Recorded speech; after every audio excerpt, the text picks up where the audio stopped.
Hello students. कल हमने human reproduction में अप टू प्लेसेंटा तक किया था। जस्ट प्लेसेंटा का हमने स्टार्ट किया था। Type of placenta on the basis of structures involve, है ना।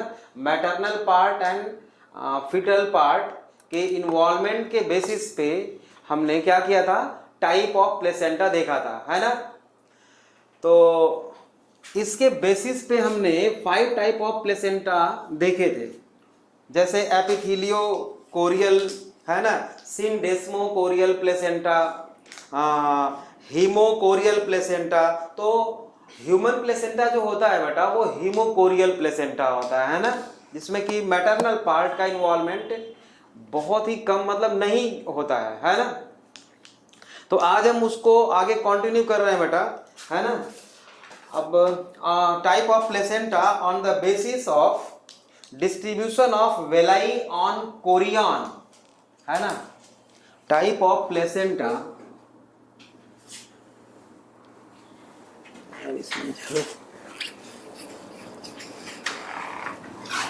Type of placenta on the basis of villi on chorion, distribution of villi on chorion, है ना, distribution of villi on chorion. तो बच्चों मान लो ये है कोरियन, ठीक बात है। ये स्फेरिकल होगा ना, ऐसे इम्ब्रियो तो ऐसे स्फेरिकल होगा। अगर चारों तरफ उसके वेलाई की आउटग्रोथ हो, मतलब कि अपीयरेंस वेलाई का बेटा चारों तरफ हो, कोरियोनिक वेलाई का, है ना, ऐसा। इसको हम डॉट डॉट डॉट डॉट से दिखा रहे हैं, मतलब वेलाई चारों तरफ है। तो इसको बोलेंगे बेटा डिफ्यूज्ड, डिफ्यूज्ड प्लेसेंटा। क्या बोलेंगे इसको? इसको हम बोलेंगे बेटा डिफ्यूज्ड प्लेसेंटा, है ना। तो इसमें लिखेंगे क्या है, इसमें वेलाई ऑल द सरफेस, पूरे सरफेस पे वेलाई का अपीयरेंस है। तो इसको हम बोलेंगे बेटा डिफ्यूज टाइप ऑफ प्लेसेंटा, है ना। और अगर मान लो ये है कोरियन और इस पे ग्रुप ग्रुप में है वेलाई, मतलब ये जो डॉट हमारा है बेटा ये वेलाई को शो कर रहा है ना, ग्रुप ग्रुप में है, चारों तरफ इक्वली डिस्ट्रीब्यूटेड नहीं है ना, कहीं है कहीं नहीं है, देख लो। तो इसको बोलेंगे बेटा कॉटिलेडनरी, कॉटिलेडनरी प्लेसेंटा। बिल्कुल बहुत आसान है ये, है ना। इसमें कैसे है बेटा वेलाई, कैसे है बेटा villi in the form of clusters, cluster के फॉर्म में है, ठीक बात है। अब मान लो ये है कोरियन, इस पे क्लस्टर के फॉर्म में भी है, देख लो ये क्लस्टर के फॉर्म में भी है और डिफ्यूज टाइप भी है, दोनों है, देख रहे हो, डिफ्यूज टाइप भी है और क्लस्टर के फॉर्म में है। इसको बोलते हैं बेटा इंटर कैलरी प्लेसेंटा। क्या बोलेंगे? इसको बोलते हैं बेटा इंटर कैलरी प्लेसेंटा। तो इसमें क्या, कैसा हम लिखते हैं, डिफ्यूज्ड, सॉरी मतलब diffused and cluster type, cluster type दोनों को मिला के बेटा हम क्या बोलते हैं, इंटर कैलरी प्लेसेंटा, ठीक है ना। अच्छा, अब अगर मान लो ये कोरियन है और इस पर एक सर्कल में ऐसे हो प्लेसेंटा, समझ रहे हो, इस तरह से, तो डिस्क जैसा, डिस्क के जैसा, तो इसको बोलेंगे बेटा डिस्कॉइडल डिस्क्वाइडल प्लेसेंटा, बहुत आसान है, डिस्क्वाइडल प्लेसेंटा। अब देखो आप, अगर मान लो प्लेसेंटा पहले क्या हो, डिफ्यूज टाइप हो, स्टार्टिंग में डिफ्यूज टाइप हो बेटा, मतलब चारों तरफ वेलाई हो, लेकिन वो सारी वेलाई रिड्यूस हो जाए और एक ही जगह मतलब क्लस्टर के फॉर्म में आ जाए। ये अर्ली स्टेज है, ये बेटा ये अर्ली स्टेज है और ये लेट स्टेज है। इसमें क्या हो जाए बेटा, ऐसा हो जाए, देख रहे हो, डिस्क के फॉर्म में, मतलब एक डिस्क बना ले, तो इसको बोलते हैं बेटा मोनोडिस्कॉइडल। इसमें कहाँ गया ये, इसमें और इसमें डिफरेंस देख लो, अर्ली स्टेज में ऐसा रहेगा, तो इसको बोलेंगे बेटा मोनो डिस्क्वाइडल प्लेसेंटा, और यही होता है बेटा ह्यूमन प्लेसेंटा। तो अब इतना सारा कुछ आपको याद करने की जरूरत नहीं है, आपको सिर्फ और सिर्फ इतना याद रखना है बेटा कि ह्यूमन प्लेसेंटा क्या होता है बेटा, मोनोडिस्क्वाइडल होता है, ठीक है ना, मोनोडिस्क्वाइडल होता है। अब चलो इसको आगे बढ़ते हैं बेटा। Type of placenta on the basis of decidua. अब डेसिड्यूआ क्या है आप लोगों को पहले से पता तो होगा नहीं, तो चलो पहले हम पढ़ लेते हैं बेटा डेसिड्यूआ क्या होता है। पहले हम बता रहे हैं आपको डेसिड्यूआ, है ना। ये बेटा डेसिड्यूआ एक्चुअल में है क्या, ये इंडोमेट्रियम का या मैटरनल पार्ट है, यूटेरस का वो पार्ट है, मैटरनल पार्ट है जो ड्यूरिंग पार्चुरेशन, मतलब डिलीवरी ऑफ द बेबी, उस टाइम पे वो शेड ऑफ हो जाता है, मतलब फीटस के साथ बाहर निकल आता है, बेबी के साथ बाहर निकल आता है, ठीक है ना, वो part it is a part of endometrium, है ना। तो इसको हम बोलते हैं बेटा, डेसिड्यूआ को बोलते हैं बेटा हम ब्रेकिंग ऑफ और फॉलिंग ऑफ, ब्रेकिंग ऑफ और फॉलिंग ऑफ, ठीक है ना। अच्छा, and it is modified endometrium during pregnancy, modified endometrium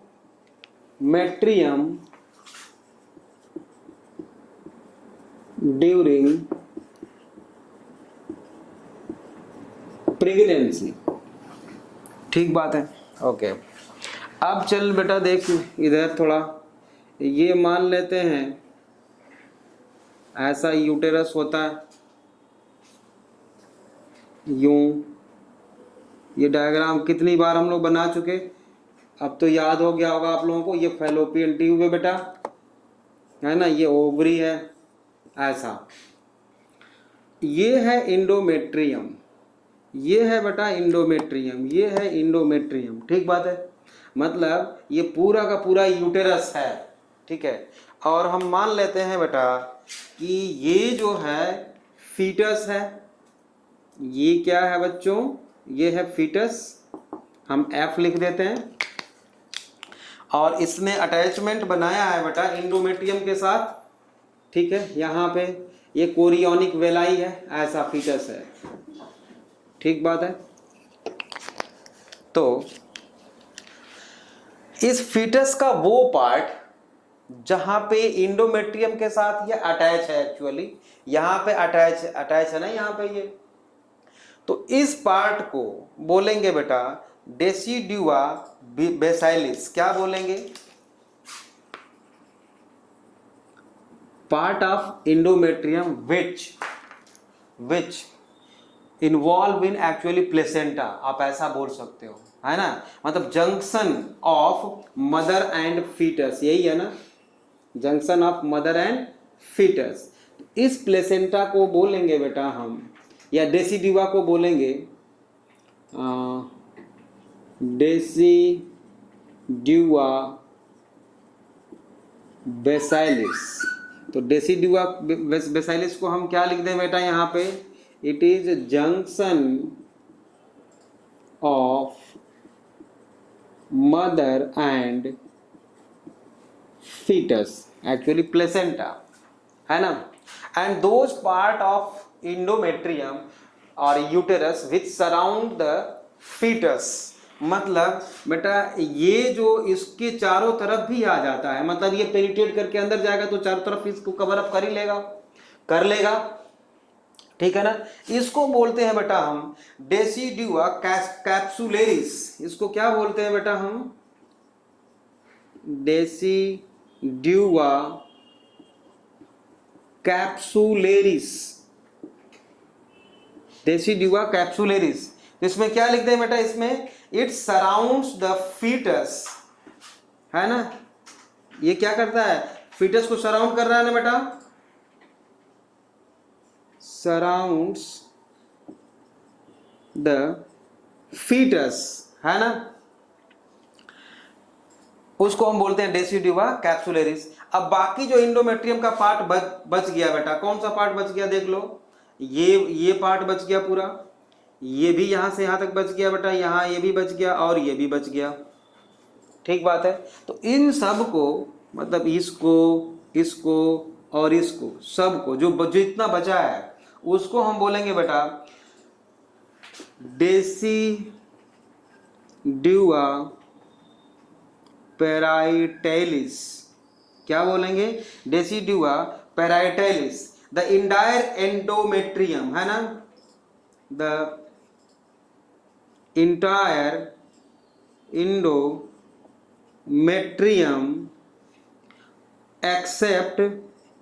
accept क्या? बेसाइलिस,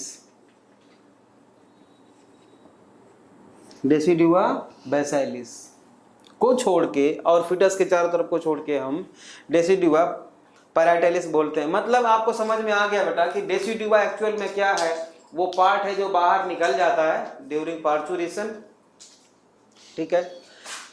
हाँ, शेडिंग ऑफ उसको बोलते हैं। And it is modified endometrium during pregnancy. और ये तीन तरह का होता है, decidua basalis, decidua capsularis and decidua parietalis. और तीनों में डिफरेंस आपको समझ में अच्छी तरह से आ चुका है, ठीक है। तो on the basis of decidua type of placenta, मिटा देता हूं इसको, ठीक है। अब लिखो on the basis of part of endometrium, on the basis of part of endometrium या maternal body, on the basis of part of maternal body, shedding of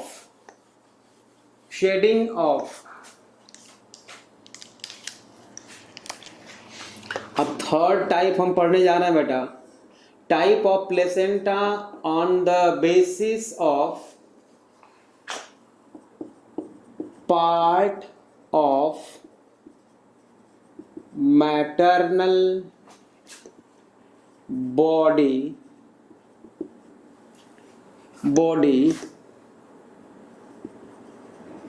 shading off, है ना, शेडिंग ऑफ, ठीक है। नंबर 1 पहला placenta non deciduate, non deciduate placenta, non deciduate placenta. इसमें लिखो बेटा no part of mother's body, no parts of mother's body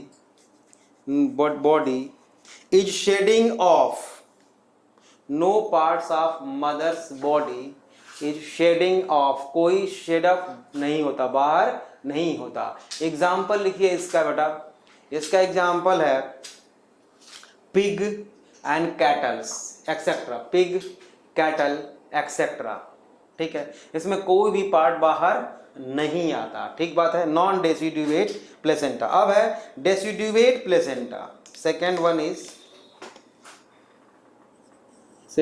is deciduate placenta.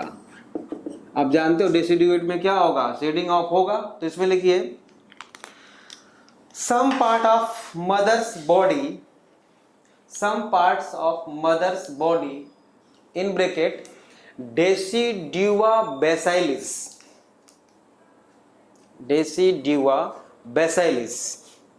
shedding off या shed off with placenta, shed off with placenta during parturition लिख सकते हो।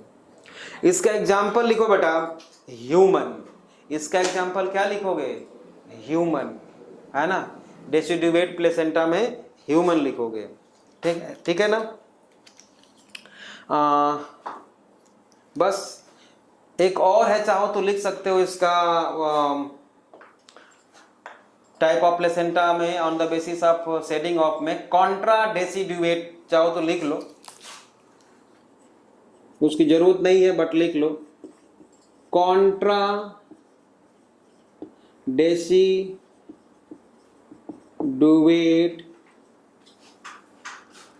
Placenta.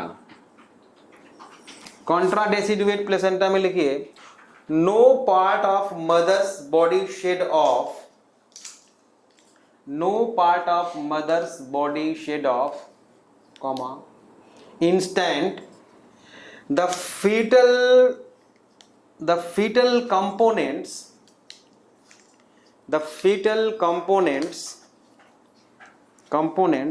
are also reabsorbed by the uterus itself, है ना, वो अंदर ही reabsorb हो जाता है, रीएब्जॉर्ब बैक, है ना, बाय द यूटेरस। एग्जाम्पल लिख लो इसका, टल्पा, जिसको कि म्यूल बोलते हैं, मोल बोलते हैं, मोल, टल्पा मतलब मोल, है ना, एक्सर, बहुत सारे एग्जाम्पल और हैं, लिखने की जरूरत नहीं है। तो ह्यूमन प्लेसेंटा कैसा होगा, तीन चीज हम लोगों ने पढ़ लिया, डेसिड्यूवेट प्लेसेंटा, मोनोडिस्क्वाइडल, हीमोकोरियल, पढ़ लिया ना हमने, तीन तो पढ़ लिया। अब आगे लिखो बेटा, इसके बाद है type of placenta on the basis of nature of fetal membrane, type of placenta on the basis of लिखिए nature of fetal membrane, nature of fetal membrane, ठीक है। पहला है योक सैक प्लेसेंटा, नंबर 1 क्या लिखा आपने, yolk sac placenta, yolk sac placenta में लिखिए involvement of chorion plus yolk sac, involvement of chorion plus yolk sac, मतलब कोरियन और योक सैक जब मिल के बनाते हैं प्लेसेंटा को, तो बेटा उस प्लेसेंटा को हम क्या बोलते हैं, योक सैक प्लेसेंटा, है ना। एग्जाम्पल लिख लो, मार्सुपियल्स, मार्सुपियल जानते हो, कंगारू, है ना, मार्सुपियल्स। दूसरा है बेटा chorio allantoic placenta,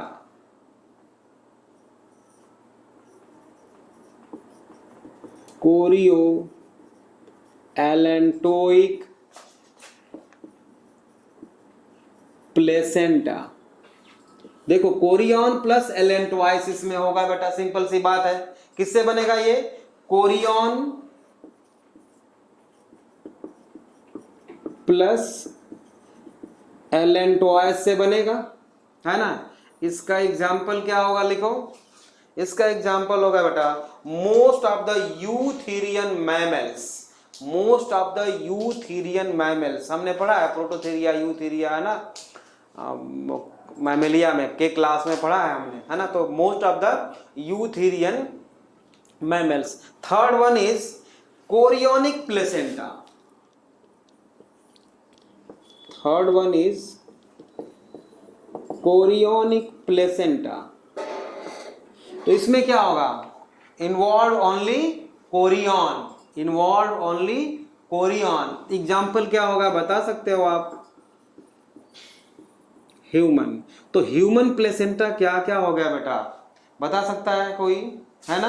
human placenta अभी तक हम लोगों ने जो पढ़ा है ना, एक तो हमने पढ़ा था क्या, ह्यूमन प्लेसेंटा हीमो कोरियल होगा, और क्या होगा, मोनो डिस्क्वाइडल होगा, मोनो डिस्क्वाइडल तो आज ही पढ़ा हमने इसको, ठीक है। और क्या होगा बेटा, डेसिड्यूवेट होगा, और क्या होगा, कोरियोनिक प्लेसेंटा होगा। ये चारों बात आपको याद रखना है, और इसी को बताने के लिए हमने इतना सब किया है। टाइप ऑफ प्लेसेंटा हमने सारा कुछ बताया है आपको, ठीक बात है। अब चलो लिखो, नोट करके लिखो, एक टर्म लिखो नोट करके बेटा, नोट लिखो, नोट है ना, नोट करके लिखिए। Placenta formation starts by second week and completed by 12 week oblique क्या लिख सकते हैं, 3 months में कंप्लीट हो जाता है ना। स्टार्ट कब होता है और कंप्लीट कब होता है, ये बात मैंने आपको बता दी। अब जो है बेटा, अब जो है फंक्शन ऑफ प्लेसेंटा, है ना, प्लेसेंटा के कौन कौन से फंक्शन हैं, इस पर थोड़ा सा हम देख लें। हालांकि हम लोग पहले से भी जानते हैं फंक्शन ऑफ प्लेसेंटा। पहला क्या क्या होगा बेटा, प्लेसेंटा के फंक्शन में लिखूं मैं, पहला काम तो इसका होगा बेटा न्यूट्रिशन, मतलब कि न्यूट्रिएंट प्रोवाइड करता है, ठीक बात है ना। दूसरा क्या काम करता है बेटा placenta, exchange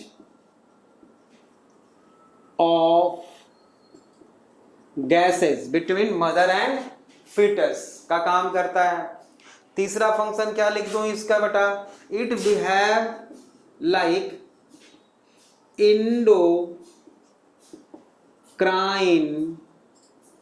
glands. Endocrine glands मतलब ये क्या सीक्रेट करेगा बेटा, हार्मोन सीक्रेट करेगा, समझ रहे हो। अब देखते हैं कौन कौन सा हार्मोन सीक्रेट करता है, ये बहुत ही इंपॉर्टेंट है ना। एस्ट्रोजन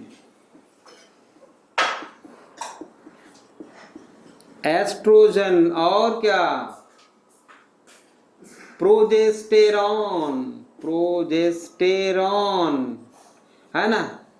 देखो अभी प्रोजेस्टेरॉन सीक्रेट करने लगा, इंडोमेट्रियम मेंटेन रहेगी, है ना। इंडोमेट्रियम शेडिंग ऑफ नहीं होगा, मेंस्ट्रुअल साइकिल रुक जाएगी।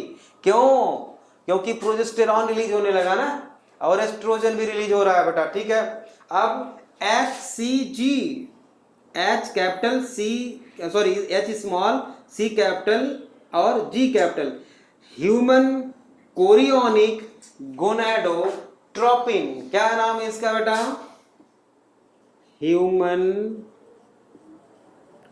कोरियोनिक गोनाडोट्रोपिन या ट्रॉफिक, है ना, हार्मोन HCG, बहुत बढ़िया रोल है इसका। दूसरा है HCHS, ह्यूमन कोरियोनिक सोमैटोट्रोफिन, इसका ह्यूमन कोरियोनिक सोमैटोट्रोफिन। ट्रॉफी वर्ड जहां पे लगता है उसका मतलब होता है बेटा न्यूट्रिशन प्रोवाइड करना, है ना। उसके बाद और कौन हार्मोन रिलीज करता है बेटा, इसी को हम ह्यूमन कोरियोनिक सोमैटोट्रोफिन का एक नाम और है बेटा, है ना, HPL, इसी का नाम है बेटा HPL, मतलब human placental lactogen, placental lactogen, human placenta lactogen. और कौन सा हार्मोन रिलीज करता है बेटा? कोरियोनिक कॉर्टिकोट्रोपिन, कोरियोनिक कॉर्टिकोट्रोपिन और कोरियोनिक थायरोट्रोपिन, कोरियोनिक थायरोट्रोपिन। ये बहुत सारे हार्मोन्स हैं बेटा जो प्लेसेंटा रिलीज करना शुरू कर देता है ना। और आप जानते हो, हमने बता दिया है आपको पहले ही कि जैसे ही प्लेसेंटा की फॉर्मेशन होगी, मतलब अटैचमेंट होगा एम्ब्रियो विद इंडोमेट्रियम, तो एक हार्मोन निकलने लगता है जो यूरिन में उसका अपीयरेंस ही प्रेगनेंसी को क्या करता है, आइडेंटिफाइड करने में हम उसका यूज करते हैं। ये बात आप जानते हो, समझ रहे हो? तो ये सारे हार्मोन्स के नाम आपको याद रखने हैं। और क्या होगा फंक्शन प्लेसेंटा का? एक्सक्रीशन भी तो होगा। जितना भी फीटस जो है एक्सक्रीटरी मटेरियल रिलीज करेगा बेटा, वो कहां पे रिलीज करेगा? प्लेसेंटा में। तो प्लेसेंटा से फिर कहां जाएगा? मदर्स ब्लड में, फिर वो एक्सक्रीट आउट होगा। तो नेक्स्ट फंक्शन हम क्या लिखेंगे? 3rd है, 4th क्या लिखे बेटा? एक्सक्रीशन। और क्या होगा फंक्शन बेटा? एक्ट्स एज बैरियर, है ना, मदर्स और फीटस के बीच में ये बैरियर का काम भी करता है प्लेसेंटा। और रिजर्वॉयर ऑफ फैट, जो एनर्जी का सोर्स होता है ना, ग्लाइकोजन, मतलब कि स्टोरेज फूड, ग्लाइकोजन एक्सेट्रा, उसका ये रिजर्व फूड का सोर्स भी है प्लेसेंटा, अपने पास रखे रहता है। ठीक है बेटा हमारा अगला टॉपिक है जेस्टेशन पीरियड, है ना। जेस्टेशन पीरियड मतलब होता है development of embryo into fetus, है ना, कंप्लीट बेबी। जेस्टेशन पीरियड इसको बोलते हैं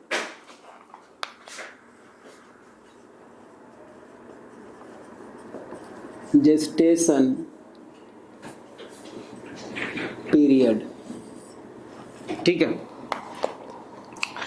अब इसकी टाइमिंग जो है बेटा, इसकी टाइमिंग वैसे तो हम बोल सकते हैं कि 9 मंथ्स की होती है। ठीक बात है ना, मतलब कि 40 वीक बोल सकते हैं, 40 वीक मतलब 280 डेज, 280 डेज। लेकिन वैसे देखा जाए तो मान लो कि ये 28 डेज की साइकिल है, यहां पे डे 1 है और यहां पे डे 28 है, ठीक, और यहां पे 14th डे है। ठीक, तो हम प्रेगनेंसी को आइडेंटिफाइड कैसे करते हैं? पहले पता कैसे चलता है? जब नेक्स्ट मंथ मतलब आफ्टर 28 डेज के बाद मेंस्ट्रुअल साइकिल रुक जाए बेटा, ना हो, तो हम ये समझेंगे कि शायद प्रेगनेंसी है। फिर हम उसको चेक करते हैं और अगर प्रेगनेंसी है तो डे ऑफ फर्टिलाइजेशन तो यहां पे होगा ना, यहीं पे होगा, मतलब यहां से 9 मंथ, यहां से नहीं, यहां से। ठीक है ना, ओके। तो यहां से अगर कंसीडर करेंगे बेटा तो 290 डेज, 280 डेज, और डे ऑफ फर्टिलाइजेशन से अगर हम चेक करना चाहें तो वो होता है बेटा 266। तो इसको हम बोलते हैं कि जो जेस्टेशन पीरियड होता है बेटा, वो होता है बिटवीन 266 टू 280 डेज का होता है, इज इक्वल टू 9 मंथ भी बोल सकते हैं। और ये इसमें हम ऐसे भी लिख सकते हैं +- 7 डेज, +- 7 डेज, 7 दिन ज्यादा या 7 दिन कम, थोड़ा बहुत इधर उधर हो सकता है। तो ये तो हो गया जेस्टेशन पीरियड। अब इस पीरियड में एक्चुअली होता क्या क्या है, कौन कौन से चेंजेस होते हैं, उसको देख लेते हैं थोड़ा। ठीक है, तो बेटा यहां पे मैं लिखता हूं वीक फर्स्ट, पहले सप्ताह में क्या होगा। आप जानते हो पहले जाइगोट बनेगा बेटा, जाइगोट बनेगा, और जाइगोट से फिर क्या बनता है 7 डेज में, जानते हो आप, मोरूला, मोरूला से सॉलिड ये है ना, मोरूला स्टेज आएगा। उसके बाद क्या आएगा बेटा, ब्लास्टूला, ब्लास्टूला स्टेज आएगी। फर्स्ट वीक में इतना हो जाएगा और अटैचमेंट हो जाएगा यूटेरस के साथ, इंडोमेट्रियम के साथ। सेकेंड वीक में क्या होगा बेटा, हम यहां सेकेंड लिख देंगे, इम्प्लांटेशन। क्या होगा बेटा, इम्प्लांटेशन, सेकेंड वीक में इम्प्लांटेशन होगा। और क्या होगा, गैस्ट्रुलेशन स्टार्ट हो जाएगा, मतलब 3 जर्म लेयर की फॉर्मेशन जस्ट स्टार्ट हो जाएगी, तो हम इसको बोलेंगे गैस्ट्रुलेशन बिगिंस या स्टार्ट्स, गैस्ट्रुलेशन स्टार्ट्स और बिगिन। थर्ड वीक में, वीक थर्ड में क्या होगा बेटा, प्लेसेंटा बनना स्टार्ट हो जाएगा, प्लेसेंटा स्टार्ट्स, ठीक है। उसके बाद अब फोर्थ वीक, या हम ये बोल सकते हैं बेटा कि हार्ट बनना स्टार्ट जो है थर्ड वीक में ही हो जाता है। थर्ड वीक में क्या होगा, heart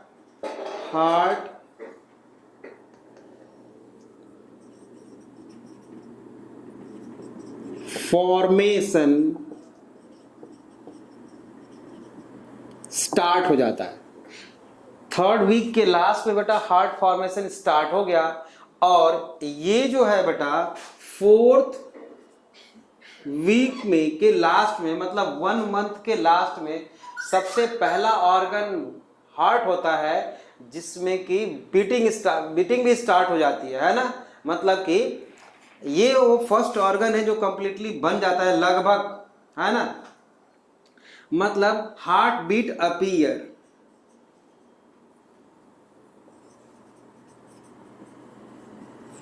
heart beat appear fourth week में, मतलब 1 मंथ के लास्ट में। एक चीज और हम आपको बता दें कि बेटा यहां पे हार्ट बीट बनने के पहले, है ना, मतलब थर्ड वीक में, ये थर्ड वीक में ही क्या होता है, ये मान लो फीटस है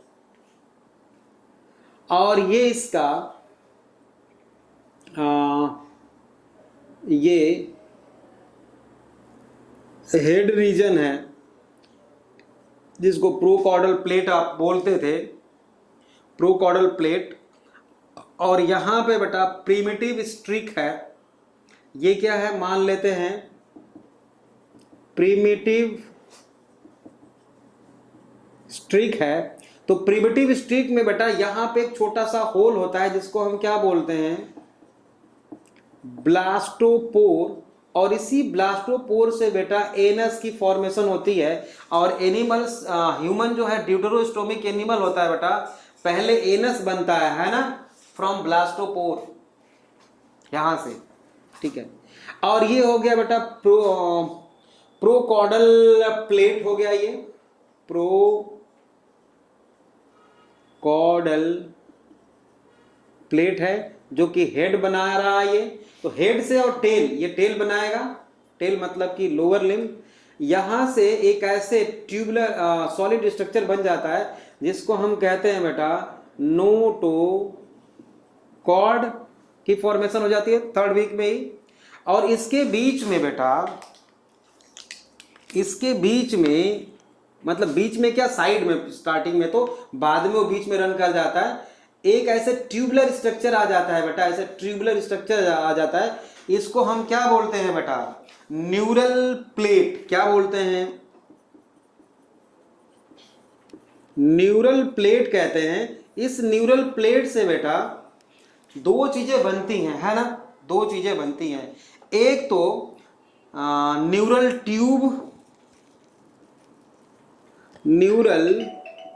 ट्यूब, और यही न्यूरल ट्यूब दो चीज बना लेता है बेटा। इसका एंटीरियर पोर्शन ब्रेन बनाता है और पोस्टीरियर पोर्शन बेटा स्पाइनल कॉर्ड बनाता है। और जो इसका जो दूसरा पार्ट होता है उसको न्यूरल चेस्ट बोलते हैं, एक्चुअल में न्यूरल चेस्ट बोलते हैं। ये बनाता है बेटा पेरिफेरल नर्वस सिस्टम, मतलब कि आप सारे नर्व समझ लो, है ना, पेरिफेरल नर्वस सिस्टम, PNS। इतना ना भी याद रहे तो आपको कोई बात नहीं है, मेनली तो आपको इसमें ये याद रखना है कि प्रोकॉर्डल प्लेट जो है हेड बनाता है और प्रिमिटिव स्टिक जो है टेल बनाता है, ठीक है ना। ब्लास्टोपोर जो है एनस बनाता है पहले, मतलब हेड से पहले एनस की फॉर्मेशन स्टार्ट होती है, इसीलिए ह्यूमन क्या होता है बेटा, ड्यूटेरोस्टोमिक एनिमल होता है ना। और ये न्यूरल स्पाइनल कॉर्ड और ब्रेन के बारे में तो आप लोग अच्छी तरह से जानते हो, ठीक बात है। यहां तक तो बहुत आसान है बेटा, कोई टफ बात नहीं है। अब हम आगे देखते हैं क्या होता है बेटा। 8th वीक में बेटा स्टार्ट हो जाता है लिम्ब बर्ड्स का डेवलपमेंट, है ना। लिम्ब बर्ड्स डेवलप्स, मतलब लिम्ब बनाने के लिए आउटग्रोथ होने लगती है ना। लिम्ब मतलब फोर लिम्ब और हिंड लिम्ब, ठीक है। Limb buds major organ development start, major organ development start हो जाती है, ठीक है। और आप समझ लो कि 8 फिर 9 फिर 10 11 12 मतलब 12 वीक तक जो है most of the organs are formed, most of the organs are formed, most of the organs are formed.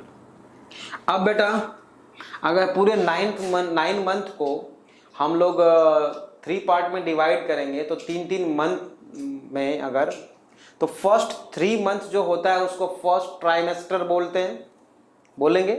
मतलब यहां से लेके बेटा, अब ये 12 वीक हो गया, मतलब 3 महीना पूरा हो गया यहां तक, तो इसको हम क्या बोलते हैं बेटा, फर्स्ट से लेके 12 वीक तक के टाइम को हम बोलेंगे बेटा फर्स्ट ट्राइमेस्टर, फर्स्ट ट्राइमेस्टर बोलेंगे। तो फर्स्ट ट्राइमेस्टर में ये सब सारी चीजें होती हैं। एक चीज और नोट करके यहां पे लिखना पड़ेगा हमें कि बेटा टेराटोजेनिक इफेक्ट, नोट करके मैं लिख रहा हूं यहां पे टेराटोजेनिक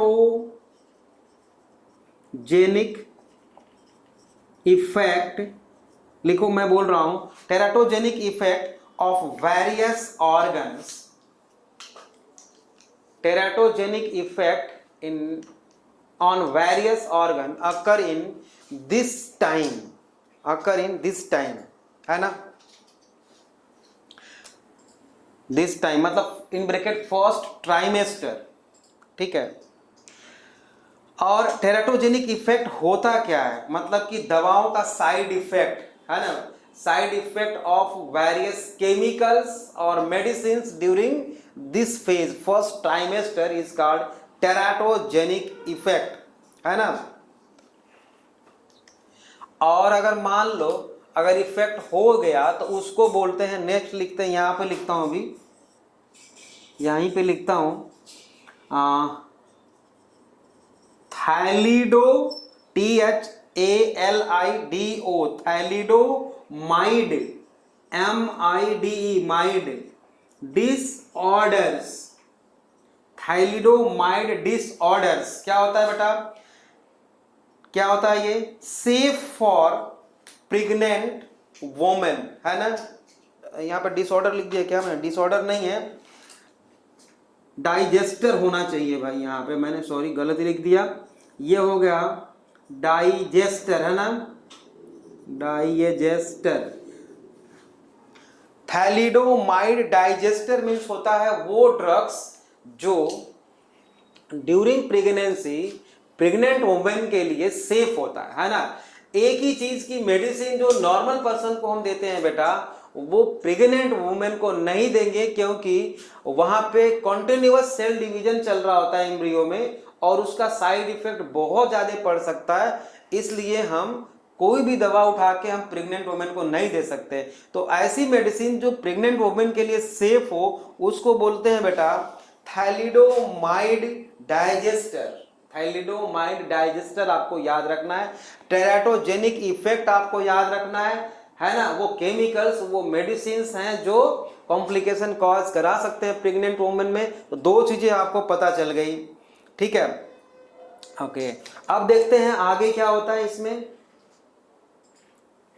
जो चेंजेस होते हैं, हमने 12 वीक तक पढ़ लिया है बेटा। 20 वीक में क्या होगा,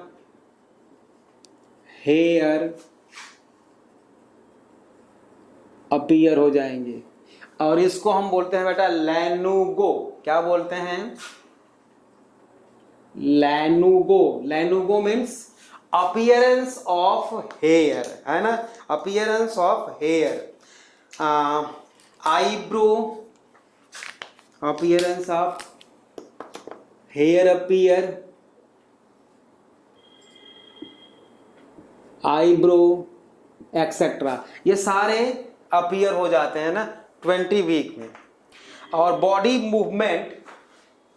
मूवमेंट की फीलिंग जो होती है बेटा, वो इस टाइम तक बिल्कुल क्लियर कट मदर को होने लगती है। वैसे तो पहले भी वो मूव करना स्टार्ट कर देता है, हार्ट की बीटिंग स्टार्ट हो गई विद इन अ मंथ, आप समझ लो लास्ट मंथ, फर्स्ट मंथ के लास्ट में।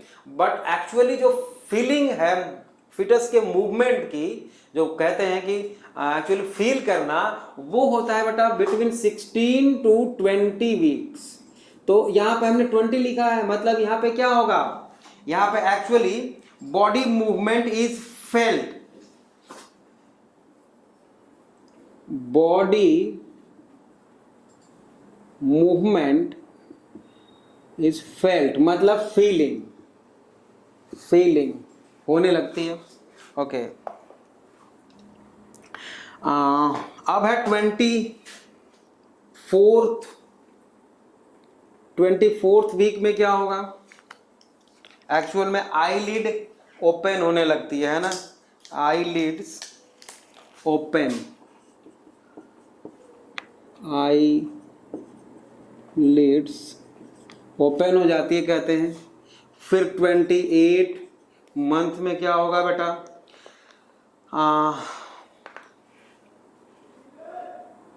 अगर मान लो कोई ऐसा मेडिसिन, या मान लो कोई किसी तरह का डिसऑर्डर ऐसा हो गया, या माल न्यूट्रिशन हो गया, या बहुत सारे रीजन्स हो सकते हैं, तो उस टाइम पे 28th वीक में बेटा एबनॉर्मल डिलीवरी के बहुत ज़्यादा चांसेस होते हैं, एबॉर्ट होने के चांसेस बहुत ज़्यादा होते हैं।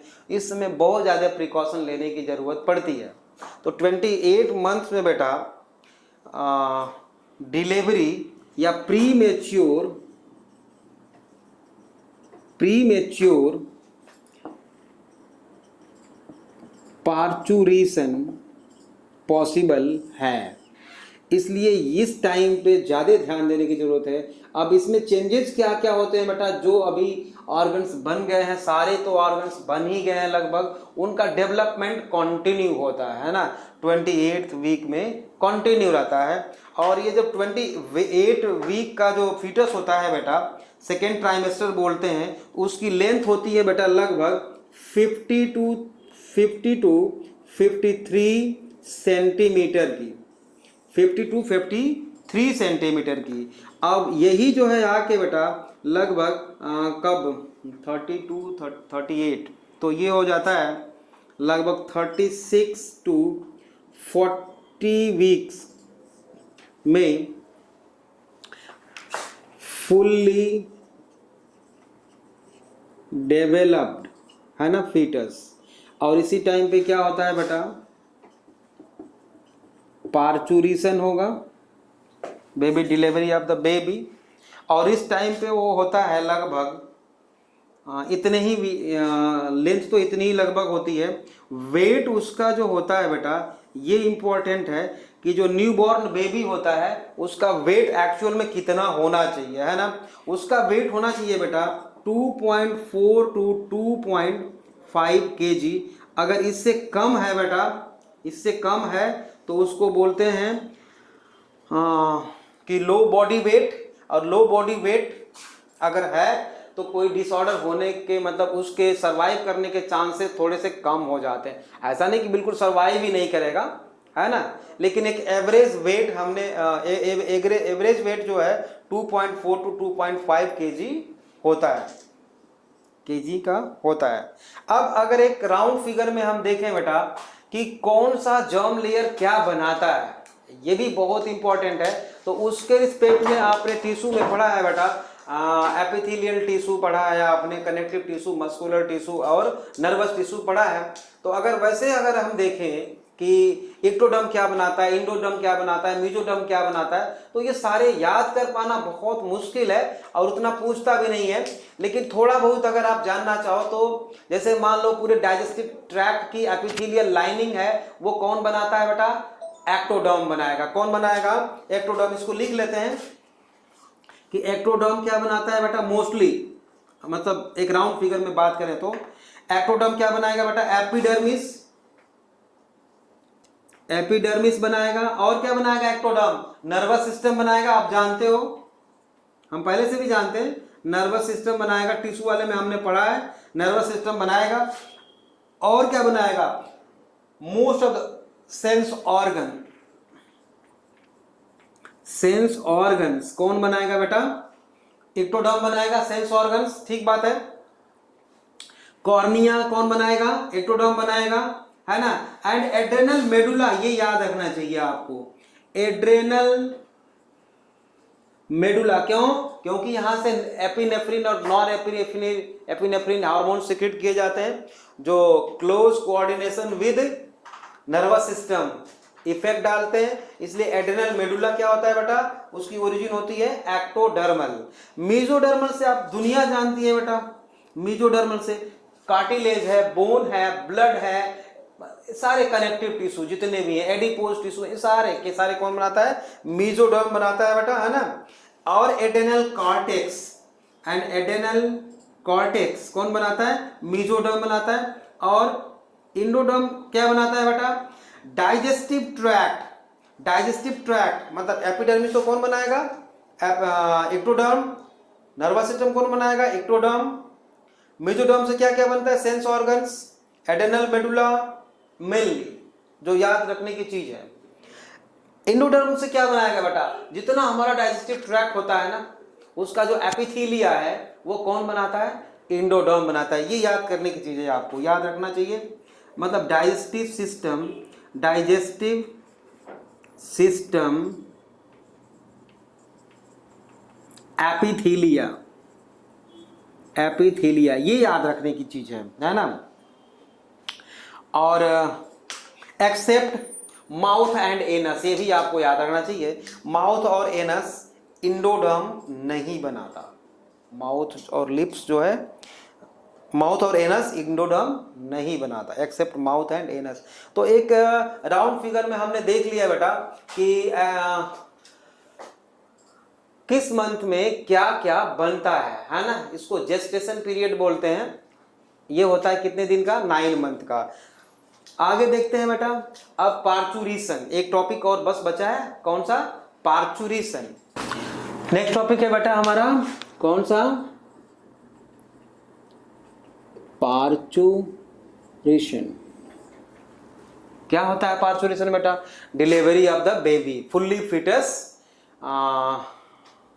बेबी, है ना, expelled out from female uterus या मदर्स ओम, है ना, from outside the body is called parturition. ये होता कैसे है एक्चुअल में, उसको देखते हैं बड़े ध्यान से। छोटा सा एक टॉपिक है बेटा, लेकिन इस समझने की बात है ना, अच्छी तरह समझ में आना चाहिए। ये देखो, मान लो आप, ये है मदर, ये है मदर बेटा, और इसको हम मान लेते हैं बेटा कि ये क्या है, फीटस। और इन दोनों से जो ऑर्गन बनता है उसको हम क्या बोलते हैं बेटा, प्लेसेंटा। इन दोनों से जो ऑर्गन बनता है उसको हम बोलते हैं प्लेसेंटा। ठीक है, अब देखो यहां पर बेटा फीटस का ब्रेन है और इस ब्रेन में हाइपोथैलेमस है, आप जानते हो। और हाइपोथैलेमस एक हार्मोन रिलीज करता है बेटा, ACRH, मतलब एडेनोकॉर्टिकोट्रोपिक रिलीजिंग हार्मोन। ये आप इंडोक्राइनोलॉजी में पढ़े हो। और it stimulate anterior lobe of pituitary gland to secrete ACTH। तो हमारे फीटस के ब्रेन से एक, जब ये डेवलप हो जाएगा, पूरी तरह से डेवलप हो जाएगा बेटा फीटस, तो इसके ब्रेन से एक हार्मोन निकलता है, ऐसा हम बोल रहे हैं यहाँ पे, जबकि एक्चुअली वो पिट्यूटरी ग्लैंड से रिलीज हो रहा है। कौन सा हार्मोन बेटे, ACTH। ठीक है, यहां से एक हार्मोन निकला ACTH। इस ACTH, ये जो ACTH है बेटा, इफेक्ट डालेगा किस पे, एडेनोकॉर्टिकोट्रोपिक हार्मोन है ये। It stimulate adrenal cortex of the foetus to secrete corticoids. और कौन सा कॉर्टिकॉइड्स बेटा, कॉर्टिसोल। ये बात समझ में आ गई होगी आपको। ये हम लास्ट ईयर पढ़ चुके हैं, इसलिए ये इसमें बहुत ज्यादा एक्सप्लेन करने की जरूरत नहीं है। तो होता क्या है बेटा कि इसका फीटस का जो एड्रेनल ग्लैंड है, मतलब हम यहां पे लिख सकते हैं adrenal cortex. ACTH stimulate adrenal cortex of the fetus to release corticoids। ध्यान दो, corticoids। और कौन सा corticoids बेटा, कौन सा, कॉर्टिसोल रिलीज करा दिया इसने। ठीक है, अब ये कॉर्टिसोल क्या करेगा बेटे, इसके दो काम है। पहला तो ये है बेटा, ये प्लेसेंटा में आया, कॉर्टिसोल प्लेसेंटा में आया तो बेटा डिफ्यूज करके मदर ब्लड में चला गया। मदर ब्लड में गया कॉर्टिसोल, तो मदर के कहां पे गया बेटा, ये मदर का पार्ट है, ये कहां पे चला गया बेटा, ब्लड में चला गया। ठीक, और ब्लड में जाने के बाद ये कॉर्टिसोल ब्रेन में चला गया। कॉर्टिसोल है, कहां चला गया, इसके मदर के ब्रेन में चला गया। और जब ब्रेन में जाता है बेटा, तो उससे मदर के ब्रेन में बेटा ओटी का सेक्रीशन भी बढ़ जाता है और रिलीज भी, मतलब वहां से रिलीज भी होना स्टार्ट हो जाता है। मतलब यहां से ऑक्सीटोसिन, ओटी रिलीज होना शुरू हो जाता है। और ओटी का एक्शन होता है कहां पे, यूटेरस पे, मतलब प्लेसेंटा पे। और ओटी को हम बोलते हैं बेटा बर्थ हार्मोन। ऑक्सीटोसिन को क्या बोलते हैं, birth hormone. Uterine contraction start करवाएगा, मतलब बर्थ के लिए प्रमोट करेगा, ये लेबर पेन स्टार्ट कराएगा। ठीक बात, एक फंक्शन तो कॉर्टिसोल का हमने देख लिया है। दूसरा है बेटा इस कॉर्टिसोल का फंक्शन दो है। एक और है कि एक काम करता है, ये एस्ट्रोजन का सेक्रीशन बढ़ा देता है। ध्यान देना, एस्ट्रोजन का सेक्रीशन तो बढ़ा देता है कौन, कॉर्टिसोल। लेकिन प्रोजेस्टेरॉन का सेक्रीशन कम कर देता है। याद रखना है, प्रोजेस्टेरॉन जो रिलीज हो रहा था यहां से नहीं रिलीज किया जाएगा, कम होने लगेगा। तो जब प्रोजेस्टेरॉन का लेवल बेटा डाउन हो जाएगा, तो आप जानते हो कि एंडोमेट्रियम की वॉल क्या हो जाएगी, फिर डिग्रेड होना स्टार्ट हो जाएगी, मतलब यूटेराइन कंट्रैक्शन हो जाएगा और इसको एक्सपेल्ड आउट करेगा यूटेरस, फीटस को। ठीक बात है, तो ये तो मुझे लगता है समझ में आ गया होगा आपको, है ना।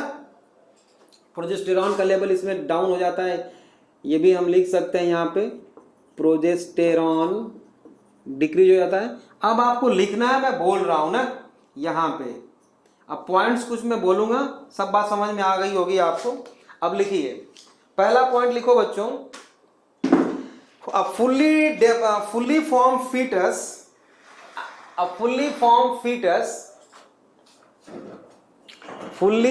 fetus and a fully developed placenta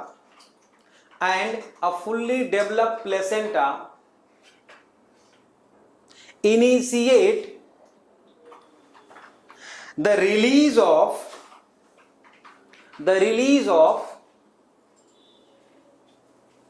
oxytocin and cause mild contraction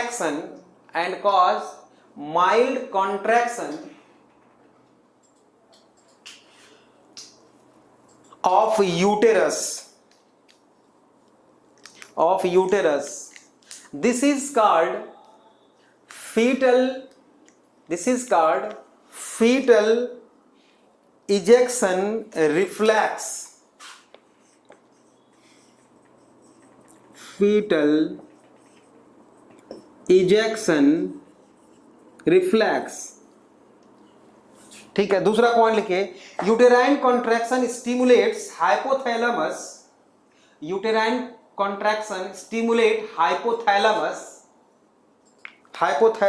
to release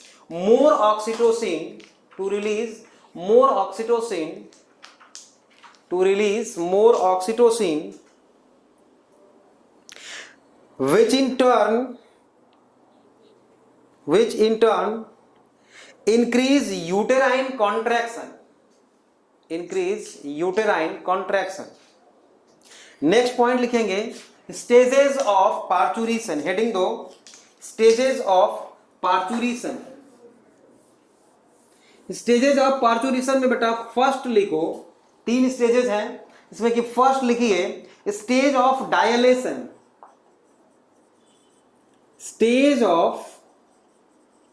dilation, ये होता है बेटा 5 to 6 आवर्स का, है ना, ये होता है कितना 5 to 6 आवर्स, या कुछ जगह जो है इसको 6 to 12 आवर्स भी लिखा गया है, आप 6 to 12 आवर्स ही रखो, डायलेशन में 6 to 12 आवर्स रखो, ठीक, 6 to 12 आवर्स, ठीक है। इसमें लिखिए first point, uterine contraction and labor pain initiated. Uterine contraction and labor pain initiated. Next point, placenta detached from uterus. Placenta अलग हो जाता है धीरे धीरे, placenta detached from uterus. Next point, amniotic cavity rupture and amniotic fluid in bracket watery fluid. Amniotic fluid oozes out मतलब बाहर रिसना शुरू कर देता है थोड़ा थोड़ा ना, थ्रू वेजाइनल ओरिफिस, है ना, oozes out,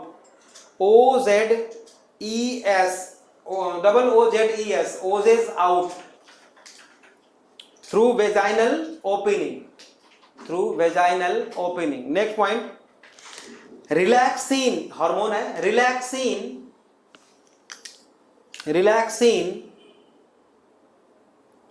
cause dilation of pubic symphysis आप लोग जानते हो, है ना,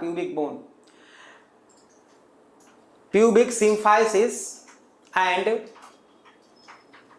cervix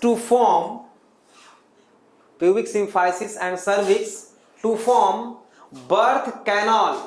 अगर ये रिलैक्स हो जाएंगे तो बर्थ कैनाल बन जाएगी, है ना, टू फॉर्म बर्थ कैनाल, ठीक है। सेकेंड स्टेज लिखेंगे बेटा, stage of expulsion, stage of expulsion, expel out, है ना, ये होता है बेटा 10 मिनट्स का, ये 10 मिनट्स का हो सकता है ना, 2 7 को, लेकिन कभी कभी इसमें कई घंटों लग जाते हैं, है ना, पार्ट एक्सपल्सन में। तो 10 minutes to few hours, 10 minutes to few hours लिखिए इसमें। During this phase baby descend out,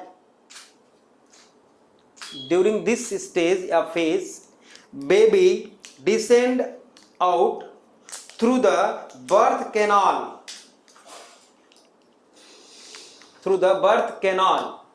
with head coming out first,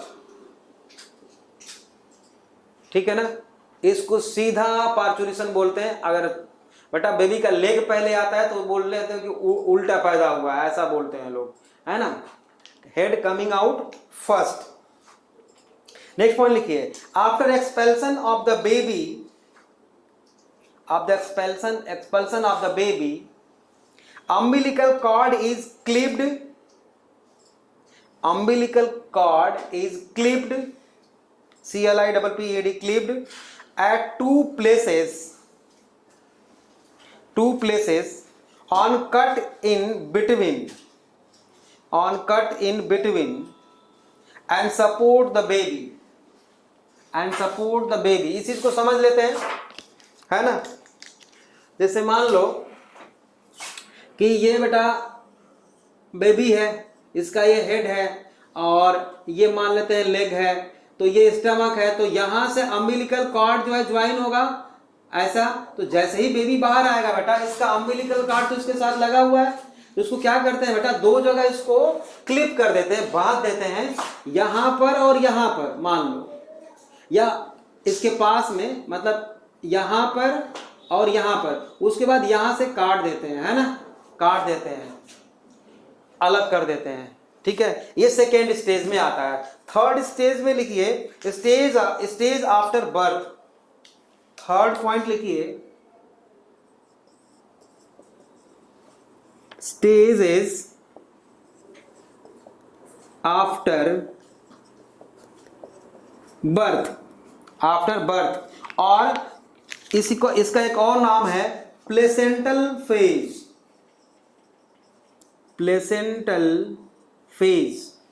है ना, placental phase.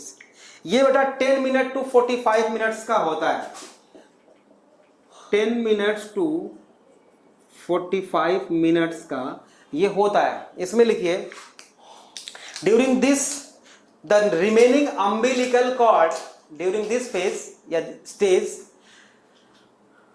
stage the remaining umbilical cord and placenta are expelled out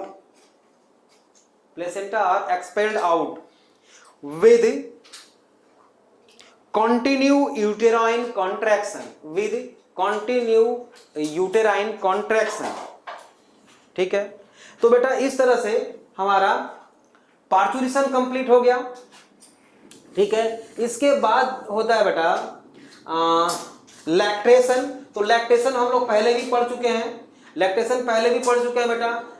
first milk जो होता है 2 से 3 दिनों तक, उसको कोलेस्ट्रम बोलते हैं। कोलेस्ट्रम का केमिकल कंपोजिशन, मतलब क्या क्या उसमें होता है, ये भी हम लिख चुके हैं, पहले ही लिख चुके हैं, तो उसको मुझे लगता है बताने की जरूरत नहीं है। तो इस तरह से हमारा पार्चुरेशन के बाद ये चैप्टर यहीं पे फिनिश होता है बेटा, ठीक बात है ना। अब मंडे को हम नेक्स्ट क्लास में पढ़ेंगे बॉटनी, मतलब principle of inheritance and variation वाला चैप्टर स्टार्ट करेंगे। बाकी अगर किसी को कोई डाउट होता है तो आप फोन करके हमसे पूछ लोगे, ठीक है ना। ओके बेटा, have a nice day, thank you.